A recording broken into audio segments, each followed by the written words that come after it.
Like many of you, I spent the last few days reflecting on the passing of Her Majesty Queen Elizabeth II. I wanted to gather my own thoughts and gauge the reaction of others before I spoke publicly on behalf of Veterans Chaplaincy about this momentous event in the life of our nation. As veterans, we have lost our Commander in Chief. It was to Her Majesty Queen Elizabeth that the vast majority of us as veterans swore our oath of allegiance. It was in her service that we served our time. The medals many of us wear bear her name and her likeness. At times, we reckoned even our lives as forfeit in her name. The colleagues and friends we lost gave their lives in the cause of a freedom our Queen championed. For those of us who served, her death is a great loss. Yet, Her Majesty Queen Elizabeth was more than a commander-in-chief. In her, we saw the values of our own service lived out: a courage to stand for good against evil, a discipline that put duty before self, a respect, indeed a love for her subjects, a fastidious sense of integrity, a loyalty to her nation and to the Commonwealth and their values, and a selfless commitment to serve that lasted 70 years and more. Her Majesty was a true warrior. I believe that as time passes, change inevitably comes. Life and death comes to us all. And yet, in this day and age, we are seeing a change at a pace unprecedented. Change brings opportunities, but it also brings dangers. In her first ever televised address to the nation in 1957, Queen Elizabeth, speaking of this newfangled invention called television, went on to say this. But it's not the new inventions which are the difficulty. The trouble is caused by unthinking people who carelessly throw away ageless ideals as if they were old and outworn machinery.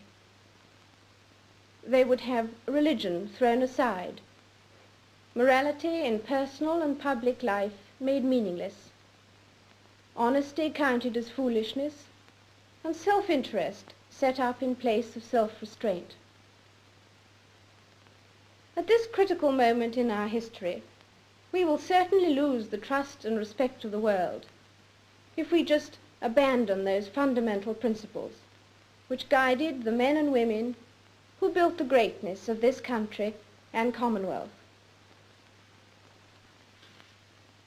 Today, we need a special kind of courage, not the kind needed in battle, but a kind which makes us stand up for everything that we know is right, everything that is true and honest.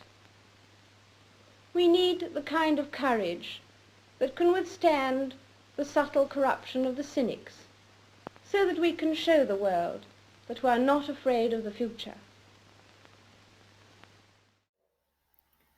We are not afraid of the future. A speech that could have been made yesterday, for its relevance still holds true today. Her Majesty stood for values that we as veterans still hold dear, values that are and have always been under pressure from the world and its constant changes. But we are not afraid of the future. For our hope does not rest in Her Majesty alone, nor in those in positions of leadership or in government. Our hope, our faith, is in the lasting truth of those constant values sustained by an everlasting God. The Liberal Democrat MP, Tim Farron, paid tribute to Her Majesty in Parliament this week. He said that Her Majesty was a constant to all of us, but that the constant in her life was her faith in Jesus Christ. He said that this was not a perfunctory ceremonial faith, but rather a living and active faith in a living Saviour. Tim Farron went on to say that for 70 years we have sung God Save the Queen, and that if her faith was accurate, and he was certain it was, God has now saved the Queen. God save the King.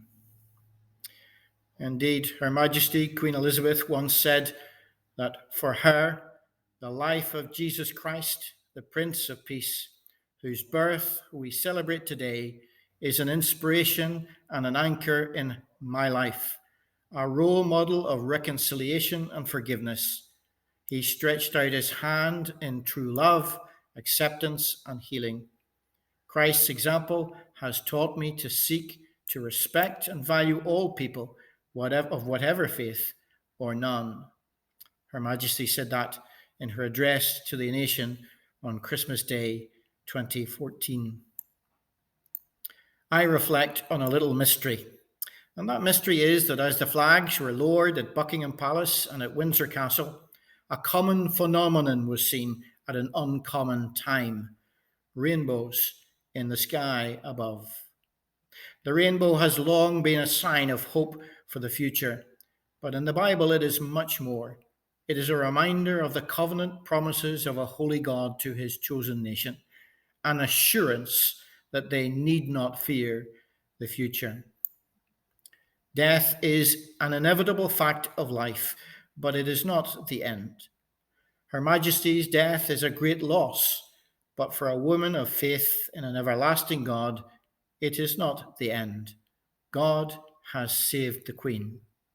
God save the King.